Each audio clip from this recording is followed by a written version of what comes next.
All right, everybody tuning in, welcome.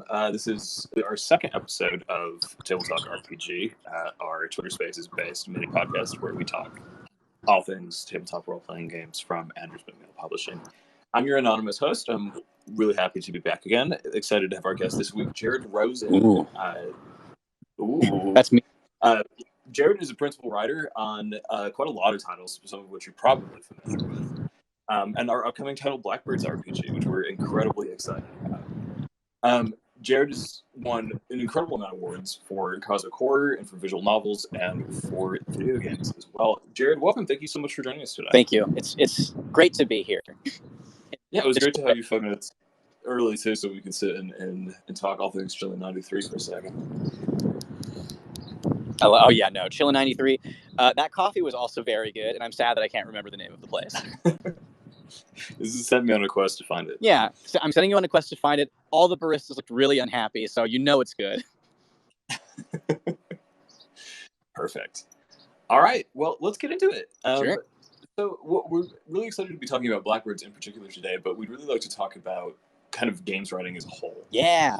Whether that comes to tabletop, whether that comes to video games, whether that comes to text adventures, whatever have you. Mm-hmm. So when we think about games writing, when we think about the way that you've approached BLACKBIRDS RPG, Daniel and I had a really great chat 2 weeks ago. Where we talked about kind of the things that shaped kind of who we are as writers and what pushes us toward the archetypes that we put in games. So when you think about BLACKBIRDS in particular, but really about being a narrative writer, what are either some pieces of media, film, television, books, comics? Oh, this is great. Yeah, or even things from culture, things from mythology. Sure. Things you came across as a kid that really shaped the way that you write now. So when I was growing up, I grew up in the largely in the Sacramento Valley. When I was very, very young, my family bounced around a lot, but ultimately spent a lot of time growing up in the Sacramento area.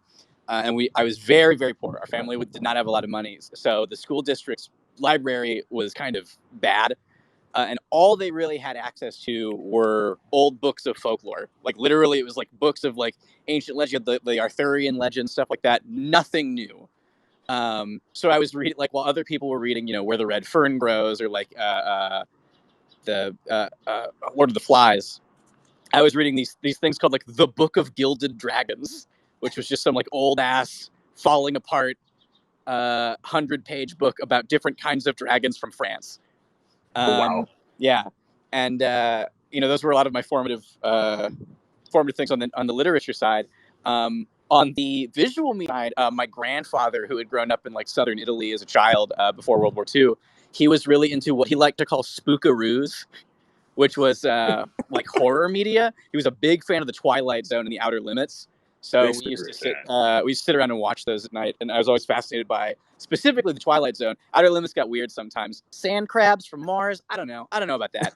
But I really liked how when you approach horror from the position of like this is an interpersonal story between 2 to 3 to 5 people, the horror aspect can be removed and it's still scary. And so I kind of started pursuing other pieces of media that were a lot like that, and then eventually got into like darker and more violent horror, and then eventually on cosmic horror once I was in college. Started reading like Lovecraft, which was too long and very racist, and then branched out into other better ones. It's interesting that you mentioned horror as being a dynamic story between people. Something that really fascinates me when I think about BLACKBIRDS as a game is kind of the different ways that horror can be interpreted across genre, even ways that feel really, really familiar. Of buzzwords around horror right now when it comes to things like elevated horror, or kind of the A24 of it all. Yes. Where there's a little bit of a suspension of expectation with what you see versus what you expect. So I would really be interested in hearing your perspective on, with BLACKBIRDS in particular, you've written so much.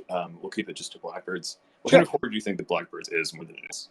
I mean, horror, so like BLACKBIRDS, I view it essentially as a combination of like cosmic horror and social horror, which are two like very, very different things, but a lot of times there's a lot of intersection.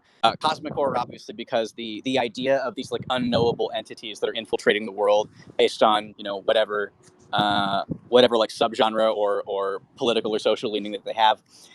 these things coming in and affecting everything, even if people don't know that they're there. And they're so vast and so unknowable, and their goals are so alien that there's no way to even begin to interpret what they are without like throwing your mind into the center of the sun like a marshmallow. And that's very cool. You know, you get to work with the body horror. You get to work with very subtle or very big in your face things. You kind of get full range with cosmic horror, even though it's a little more difficult to write. And so there's like that aspect of it, which is, again, it's just the big visuals, the set pieces, the weird monsters, the body horror, the creeping, infiltrating thoughts. And then on the other side, you have the kind of the socioeconomic horror.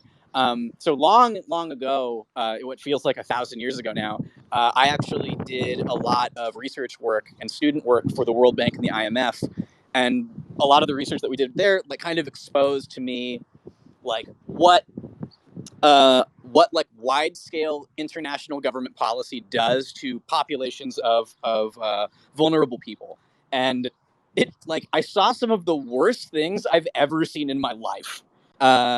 Just like, you know, here's like a population of people who are just going to starve because like one guy in a suit made a decision 5 months ago that he didn't think about. And so like when you're looking at Blackbirds, there's that, you know, it centers around the oligarchs. And the oligarchs are these former humans who desire to live forever, and there's infinite power among their many other like weird things that they wanted. They're essentially just like crappy rich people. And now they have the power to like shape reality to their whim. And a lot of that comes down to these incredibly petty things, these like petty central elements of their minds and personalities that drive them to do unspeakable atrocities because they have no ability to look outside of themselves. And because of their vast power, because of that like that creeping magical authority that they have over the rules of reality, they can start like shaping things in really like subtle, nefarious ways, changing the landscape, changing the people, rewriting memories and rewriting people's minds. So, you know, you're in this medieval fantasy setting that is like incredibly dark, and maybe it was bright at one point, maybe there was like a future for this world, but now it's like eroding very quickly because a small cabal of like empowered bastard people became gods, and this is what would happen if that happened. So it's really fascinating for me because like you've got the, you know, the big Cthulhu monsters, but also there's like at the ground level the social impact of that, from like the lowest little like dirt villager to the most glorious king in the land. It's I don't know. It's very, very cool.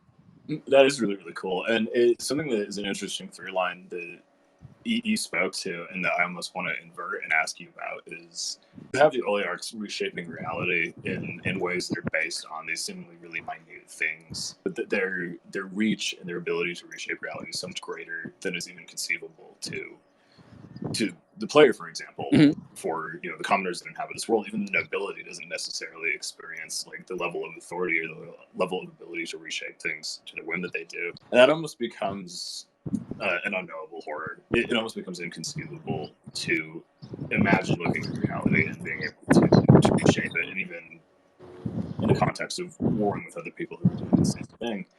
So my follow-up question for you is, there's this really fantastic through line that's been created of this doomed world influenced by kind of these unknowable forces. But there's also such a richness of different types of horror in this title. There's so much body horror, there's thrillers. And I wonder, when do you think horror stands on its own as part of your narrative? When we think about games, there are people who are here obviously to hear the story, but there are also people who are here to like look at a gross crab. So here's my question. Everybody loves a gross crab. Is there at this point like a favorite gross crab that you can tell us about? Within Blackbirds? Yeah, I mean, like, I mean, my biases extend especially to the oligarchs that I was that were generated by myself. So I'll stick to ones that were not generated by me. But I really, really like Belladonna. I think Belladonna is such an interesting idea. It's the idea of like complete control from a motherly perspective, like the suffocating need to control and micromanage everyone and everything because only your decisions are correct. And what that looks like when someone is given like near infinite power. Because when we think of near infinite power, when we say the term near infinite power, the ability to alter reality, you know, if you read a lot or watch a lot of movies or play a lot of games, that idea has kind of like been washed out. Oh, well, you know, it's what is the idea of reshape reality? Well, you get the magic thing that reshapes reality, and then something happens, and then it's different. Whereas like the ability to like mold people think and what they see and what they experience, and to like change the trajectory of history based on like a thing that you kind of sort of want. Like the like, what are the costs of that? What does that actually mean? And so there's like, the fact that she is essentially a war. She herself is a big horrible monster living in like a undulating cancerous pocket of heaven. But beyond that, there is this war that's broken out in this place called Elkland, and then to the slight, right of it, the Kiva clanlands a little bit.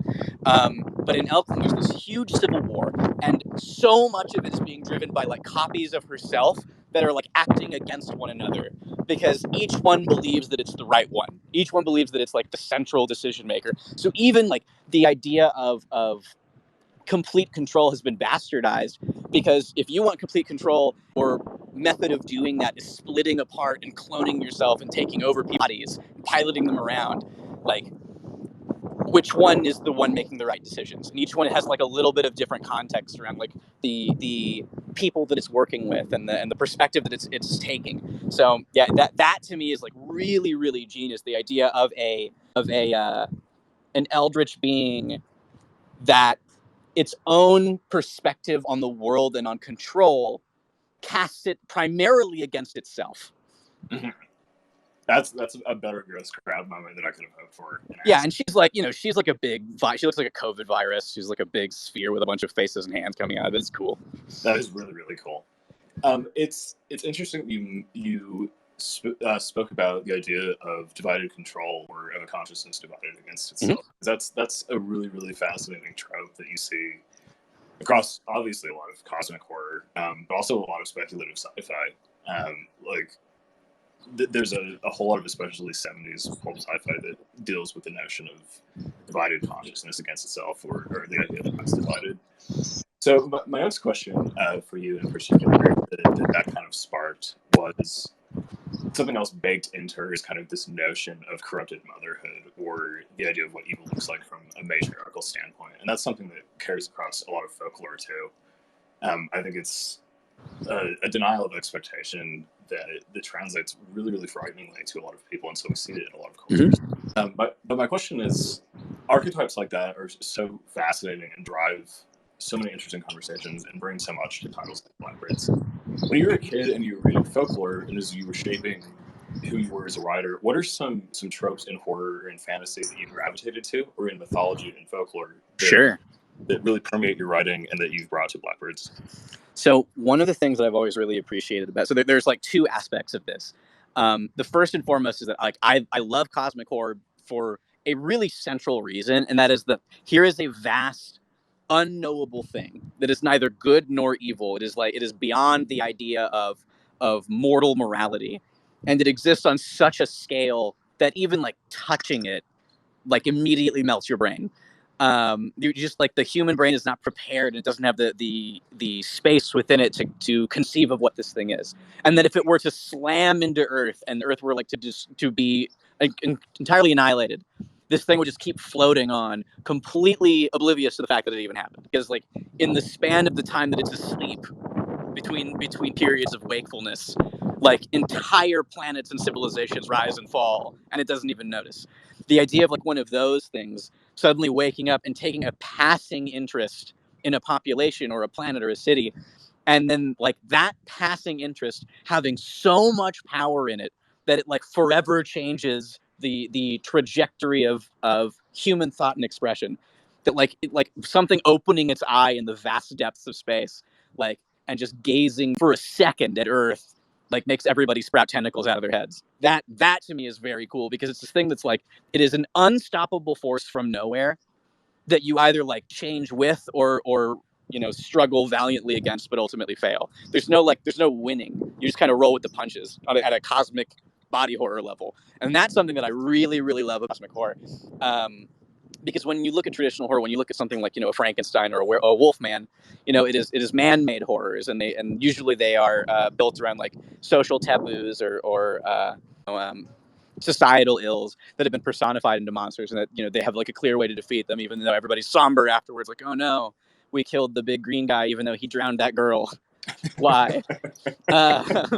Oh, he was so sad, and he just wanted to be a friend, and he drowned a child in a lake. But it's fine though, because the other stuff. Whereas, like, when you have like a real cosmic horror entity manifesting within reality at any level, there is no stopping or comprehending it. It's just like, it's there. You now have to deal with it. And that to me it's more reflective of like the way that like real societal evils, like the real big ones, kind of expose themselves. It is not a thing that you can even see coming. It just suddenly is there, and you have to deal with it. On the more supernatural horror level, I've always liked, spooky things, vocal mimicry, like human beings kind of reflected in these ghostly apparitions. I think it's just really fun. You see a lot of that in Victorian horror, specifically. Like it's like medical equipment was built in London, previous to World War II, because people kept seeing ghosts in their basements. Like, it's just like the idea of the Vardoger, or like the poltergeists, or fairies or sprites, if you go back before the Christian Church, or the Catholic Church. These are like entities that capture the imaginations of people, because they're like, it's a spooky manifestation of a person, and taking that and twisting it a little bit to make it more malevolent, more freaky. That's a thing that I love to do. I love like a spooky ghost monster. It's super fun. Yeah, it immediately makes me think of like Southeast Asian horror, especially, or Southeast Asian belief when it comes to spirits and the way they make voices. I think it's fascinating that across cultures, a lot of what we're scared of and a lot of what drives fear is either a redrawing of expectation around, or a perversion of the idea of the human form, or the idea of a familiar person. Especially, there's somewhat of an added aspect of fear when it comes to familiarity. Oh yeah, it's hard coded into human DNA, because like ancient humans were living side by side with like Cro-Magnon man. So if you saw something in the distance that was like kind of person shaped, you didn't know if it was a person or like the people that were kind of like people but not. Yeah, a lot of what scares us, I feel like, goes back to our really primordial brains, really ingrained survival instincts, and that's a fantastic explanation for a lot of things when it comes to like the uncanny valley, or when it comes to reasons that people just moving in a way that's kind of off seems so universally distressing. My next question for you is really about scale. It's about the idea of taking things that are vast and unknowable, like cosmic entities, or like these large ideal ills, or these larger archetypes, and being able to, as writers, condense them into an experience for a reader or a player. Sure. When you look at something like the Oligarchs, or when you look at something like the Lands of Erebos, that are so utterly vast, how do you approach writing a player experience that's both engaging and making people want to continue with this, so they can experience more of it, so that they can see more, so that they can read more? Right. And so there's a couple of that. Oh, continue, please. Oh yeah, no, absolutely. I was just gonna say, and a crow landed by me. With I guess the simplest way is balancing a really, really fun player experience, or a really engaging reading experience, with these ideas that seem so large that you need thousands upon thousands of pages to compile them. Sure. I mean, like, there's two aspects of it. The first is being able to have like a really strong foundational world building angle. We were lucky here. Ryan Vernier, who is the creator of Blackbirds, had built like a really, really robust like world that we could play in. Obviously at the time there was like a central idea without some of the harder edges that we ended up building on for the rest of the book. But it gives us, it casts us against a really cool like world to develop in. Once you have that, it all comes down to, is this naturalistic? Does it fit the world? Is it something that the people would do? Because you want any world that you're working in and writing in to feel naturalistic and like lived in, versus like, here are arbitrary things that we're throwing into an IP, and like some of them might stick and some of them might not, right? Like, everything needs to feel like it's supposed to be there, and that's compelling to readers generally, who will then want to know more, because you are staying consistent inside of an IP. In terms of taking these big ideas and smashing them down into something that's palatable to a reader or an audience, like, usually you want to like take one hook of something, like a concept or a personality, and then punch it super hard. So when you look at the Oligarchs, like, all of them have a central thing that they do. There's a central thematic angle of that, and that either manifests physically, or it manifests in terms of what they're trying to do, what their goals are, what their personality is like. And when you look at like Kiva Ilis, it's like a moth child, is a malevolent fairy queen. When you look at the Plague of Beauty. Obviously, literally, it is a Plague of Beauty whose physical manifestation is all floral. It's all like big flowers and like creeping vines and the sort of insidious beauty that gets inside of you and changes you. And look, when you look at Belladonna, literally it's clones. It's bloody clones. They're everywhere. There's lots of blood. There's lots of clones. There's lots of skin. It's really bad. Sometimes their mouth's open too big and they eat a kid. And you know, that devouring, smothering affection. And once you have that angle, once you have that like core expression of a character, you can really begin to like peel back the layers and explore it in a more in-depth angle. So as long as you have that core expression, you're kind of set, as long as you don't break out of it too aggressively. That's why, you know, you build like IP Bibles out and you look like, what would she do? What wouldn't she do? What are her hopes and needs and fears, et cetera, et cetera. And for these like big, vast, unknowable things, a lot of the time that is expressed not through them specifically, because they're not going to be like talking to you very often, but through their servants, through their like through the monsters that are associated with them, through the concepts and magics associated with them, through like the effects they have on the living world and on living tissue. Once you start to build and like paint that portrait, you get like a more complete version of a concept that like altogether is even more robust than what you originally pitched. So it's coming down to like, you know, what is the best version of this thing, and how does everything that we make after it reinforce and better that idea. That leads really perfectly into my next question, which was people are really excited about Blackbirds. It's been incredible to see the response from it. What do you think in terms of overall tone or experience, from your perspective and from what you've written on the game, are people in for? What is kind of the overarching tenement, or what is kind of the overarching tone that you think personally really describes the campaign? I mean, it really is, you know, I know it's the tagline, but it really is a struggle against fate, right? Like, these are concepts that are beyond the player character at any level. Even like the top tier, you know, they're top tier characters in the game. If you go up against one of these, like if you go mano a mano against one of the big gods, it's not like you're going to take your +4 Vorpal sword and accidentally chop off its head with a lucky roll. Like, that's not going to happen. This thing will crush you within its fingers, and and then your goo will like stain the ground for future campaigns. It is really like, it's the worst set of circumstances possible, and is a thing that you could not have changed.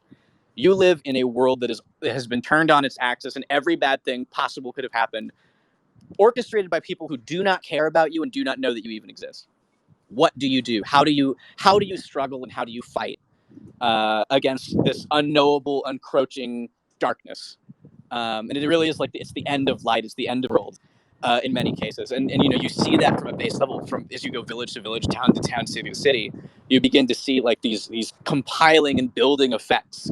So yeah, it's I would put it up there with like, you know, Dante's Inferno and Dark Souls. It's you in a lightless world trying to find your way, and at the end, there's not really maybe a good ending.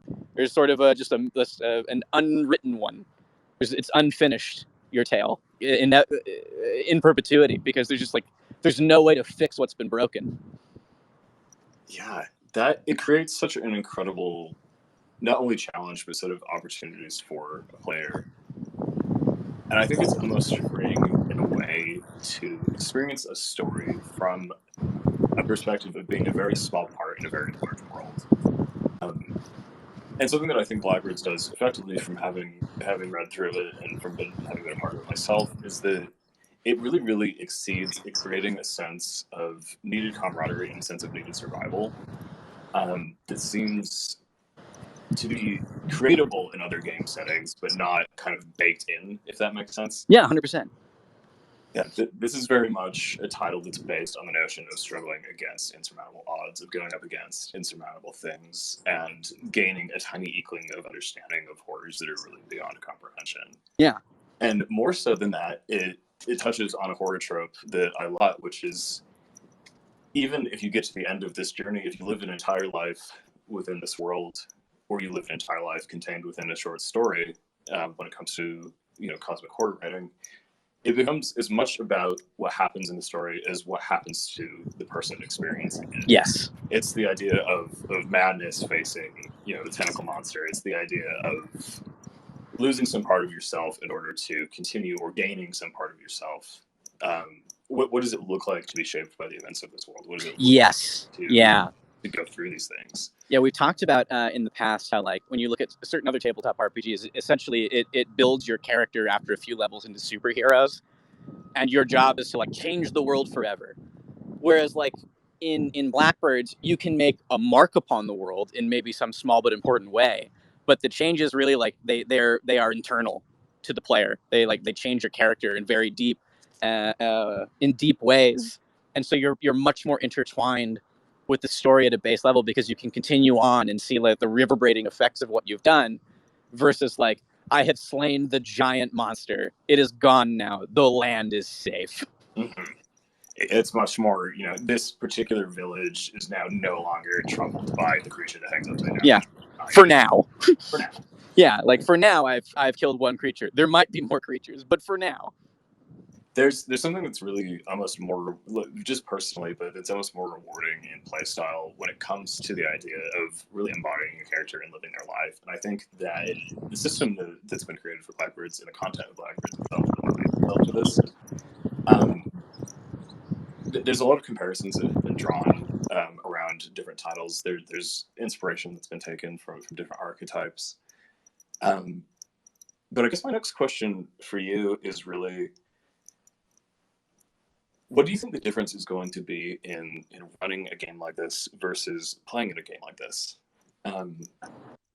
When you're building your own little clans of Erebos that people are going to survive and thrive and struggle in, versus experiencing it yourself. First of all, which side do you enjoy more? And secondly, what do you think is going to be the biggest factor when it comes to people who are maybe traditionally game runners who maybe want to play, people who are players who maybe want to traditionally game run? Do you have any advice to offer both players and game runners? Yeah, I mean, for players, like, be willing to make mistakes. Like the whole point of the game is like you're probably going to die. You're probably going to lose a character at some point. But that's actually really fun. From my own experience and running test games, I have lost an inexcusable number of characters due to like dumb decisions of like, I'm going to do the shield surfing thing, and then I die immediately because I like fall and break my neck. So yeah, like do the weird bad thing, make extremely poor judgment calls, and then come back stronger and better next time. For the game runner, it is so tempting to crush your players immediately in a system like this. The monsters are all like puzzle monsters that are very hard to kill and very, very strong. And any individual guy with like a pocket knife can kill a PC pretty easily if they get the jump on them. So the temptation there is to like goop your players almost within like the first 2 minutes. I would say don't do that. Kind of save those moments, really savor them. Because even though like everybody's signing up for like the we're all going to die experience, they probably don't want to actually die immediately after building their character. And it's you want to so bad. It's an undeniable temptation. It's true.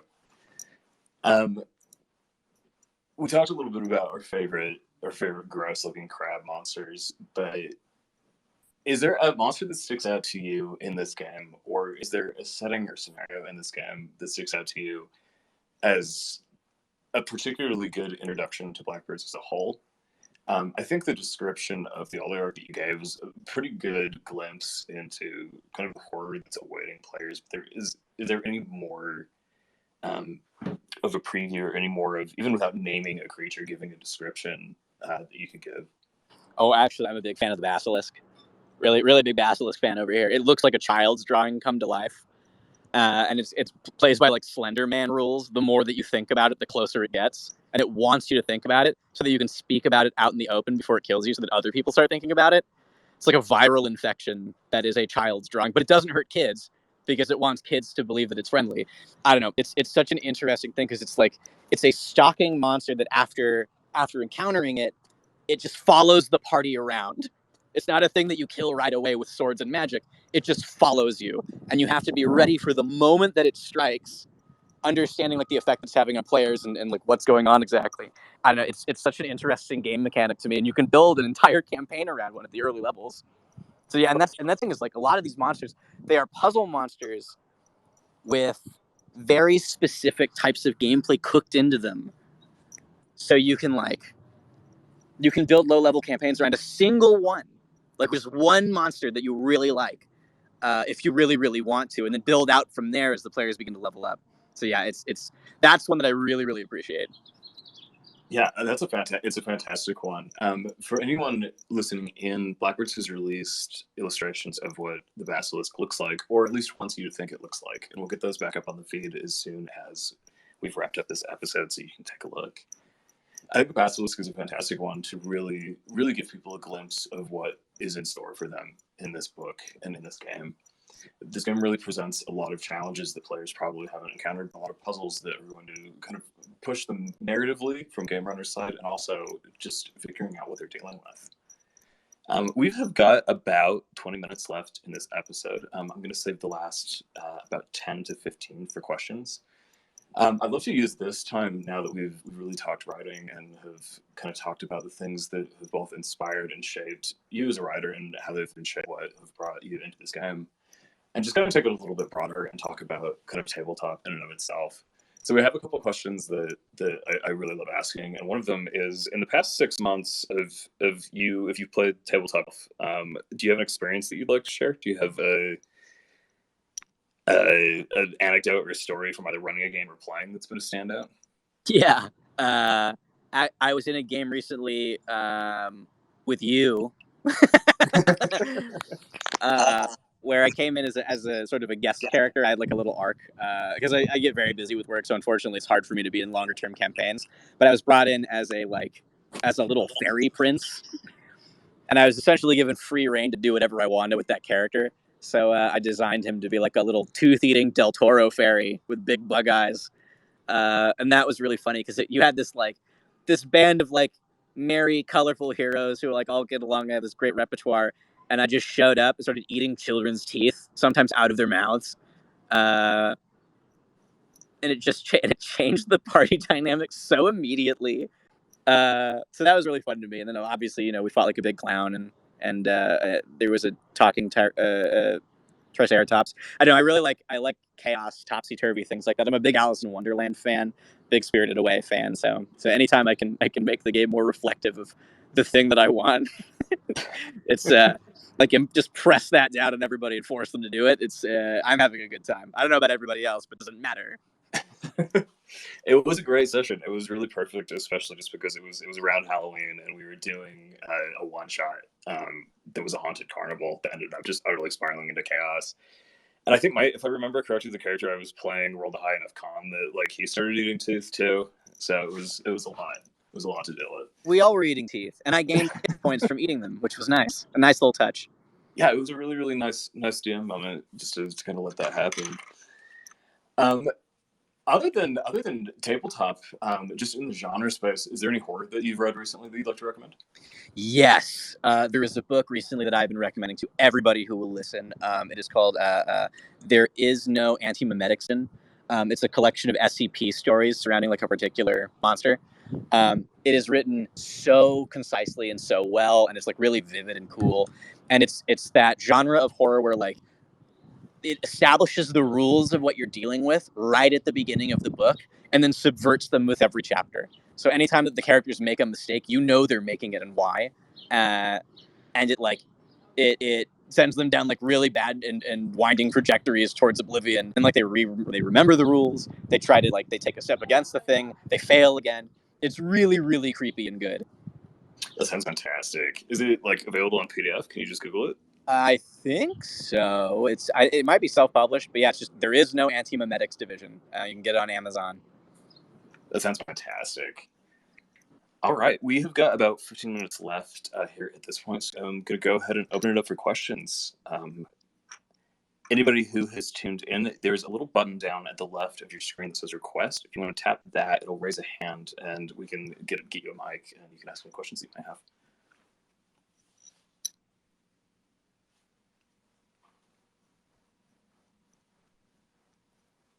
This is the part where inevitably we all sit and kind of stare at each other for about 5 minutes. I love it. Ask a question.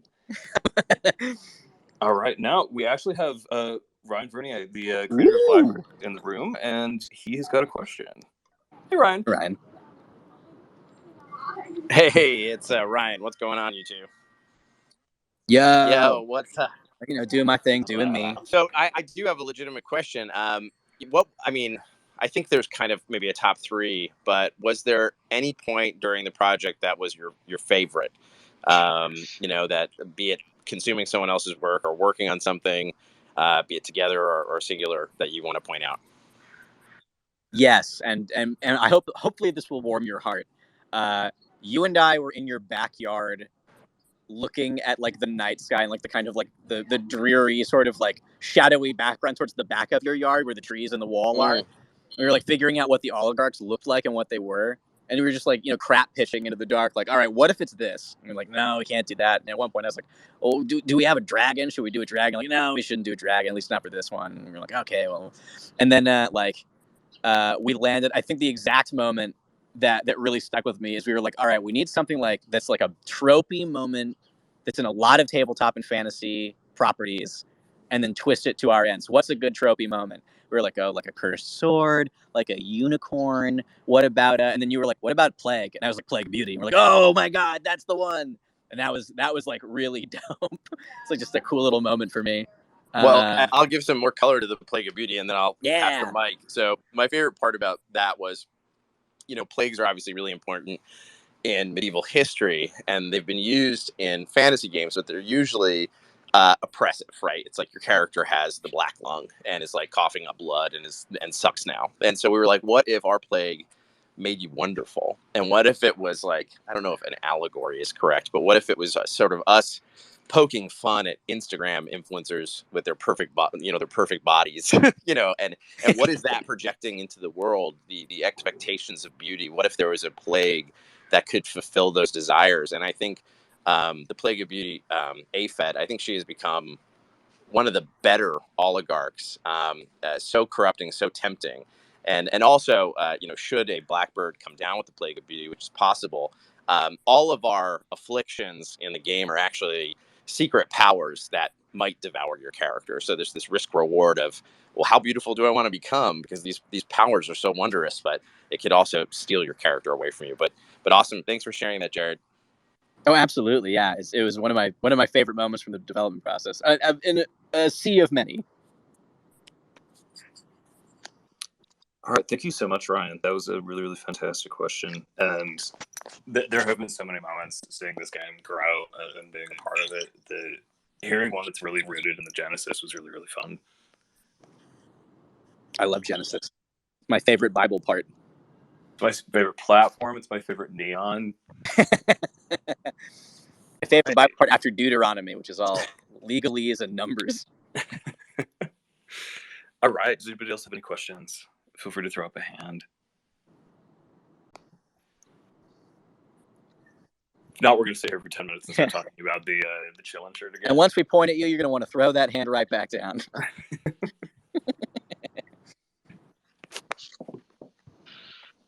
All right. Again, for anybody who just barely joined, there is a little button down at the left with a microphone that says request if you want to throw up a question.